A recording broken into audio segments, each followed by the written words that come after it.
और मुगल सल्तनत के बादशाहों को पढ़ना उसकी मजबूरी बन जाता है। महमूद गजनवी अलाउद्दीन खिलजी से लेकर औरंगजेब आलमगीर तक हम मुस्लिम शासकों को हिंदू विरोधी और भारतीय मंदिर और संस्कृति को ध्वस्त करने वाले खलनायकों के तौर पर देखते हैं। लेकिन सच्चाई क्या है? क्या वो सच में ऐसे थे?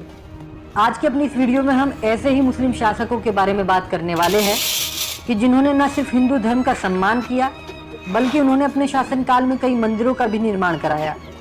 इन शासकों के द्वारा किए गए कामों को जानने के बाद ये फैसला आपको करना है कि ये शासक सच में क्रूर थे या सच्चाई कुछ और है। तो दोस्तों, इस लिस्ट में सबसे पहला नाम आता है मुगल सम्राट जलालुद्दीन अकबर का। अकबर ने अपने शासनकाल में एक दो नहीं बल्कि कई मंदिरों का निर्माण कराया और मंदिरों को बनाने के लिए भारी भरकम रकम भी अकबर के द्वारा दी गई। अकबर के द्वारा बनाए गए कुछ फेमस मंदिरों की बात करें तो अकबर ने 16वीं सदी में मध्य प्रदेश के मांडू में एक शिव मंदिर की स्थापना की। इस मंदिर को मांडू के नीलकंठेश्वर महादेव के मंदिर के नाम से जाना जाता है। आपकी जानकारी के लिए बता दें, इस मंदिर को अकबर ने सन 1564 में अपने सलाहकार और आर्किटेक्ट शहाबुद खां की देखरेख में बनवाया था। इस मंदिर की बिल्डिंग को देखकर आप बड़ी आसानी से यह अंदाजा लगा सकते हैं कि ये मुगल कालीन किसी बादशाह के द्वारा बनाया गया है। इसके अलावा अकबर ने अपनी पत्नी रानी जोधाबाई के लिए भी, कि जिनका संबंध हिंदू धर्म से था, उनके लिए भी अपने राजमहल में मंदिर का निर्माण कराया था। आपको बता दें, इसके अलावा अकबर ने करीब 1000 बीघा से भी ज्यादा जमीन मथुरा वृंदावन के आसपास 28 मंदिरों को दान की थी। दोस्तों, मंदिरों का निर्माण कराने वाले मुस्लिम शासकों में एक नाम टीपू सुल्तान का भी है।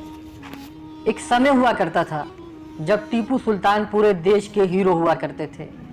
उनका नाम सुनते ही हर भारतीय के दिल में उस योद्धा की छवि उभर आती थी कि जिसने अपने आखिरी सांस तक हिंदुस्तान में अंग्रेजों का जीना हराम और भारत को अंग्रेजों का गुलाम होने से बचा रखा था।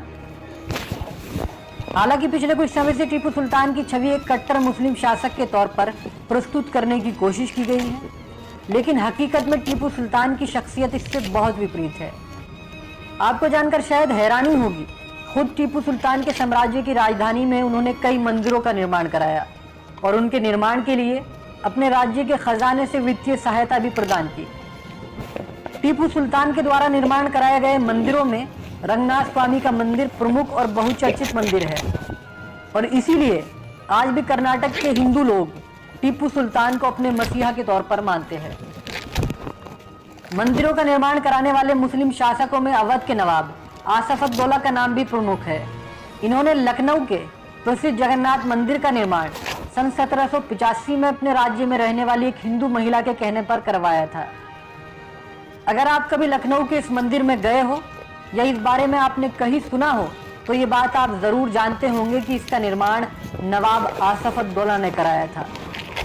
दोस्तों, मंदिर बनाने वाले शासकों में एक नाम ऐसा भी है कि जिसके बारे में आपका यकीन करना मुश्किल है, लेकिन ये सच है। दोस्तों, जिन शासकों ने मंदिरों का निर्माण कराया था उन शासक में एक नाम था औरंगजेब आलमगीर का।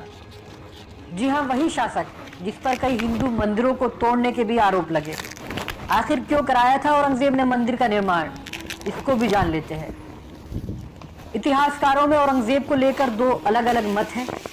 कुछ इतिहासकार औरंगजेब को एक कट्टर मुस्लिम शासक के तौर पर देखते हैं, वही कुछ इतिहासकार उसको एक इंसाफ पसंद और न्यायप्रिय शासक मानते हैं। लेकिन जिस मंदिर को औरंगजेब ने बनवाया था उस पर सभी इतिहासकारों का एक ही मत है कि ये मंदिर औरंगजेब के ही द्वारा बनवाया गया था।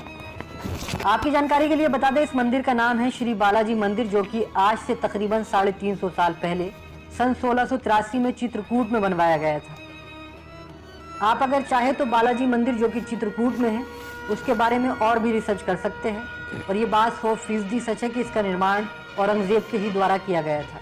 इसके अलावा और भी कई ऐसे प्रमाण मिले हैं जिससे ये साबित होता है कि औरंगजेब आलमगीर ने दक्षिण भारत के कई मंदिरों के निर्माण के लिए बड़ी धनराशि की सहायता दी थी और इसीलिए इतिहासकारों का एक बड़ा धड़ा औरंगजेब को एक न्यायप्रिय शासक के तौर पर देखता है और उनका कहना है कि अगर औरंगजेब सच में क्रूर शासक था कि जिसने कई मंदिरों को तोड़वाया, तो आखिर उसने क्यों चित्रकूट के इस बालाजी मंदिर को बनवाने के लिए भारी धनराशि दी थी।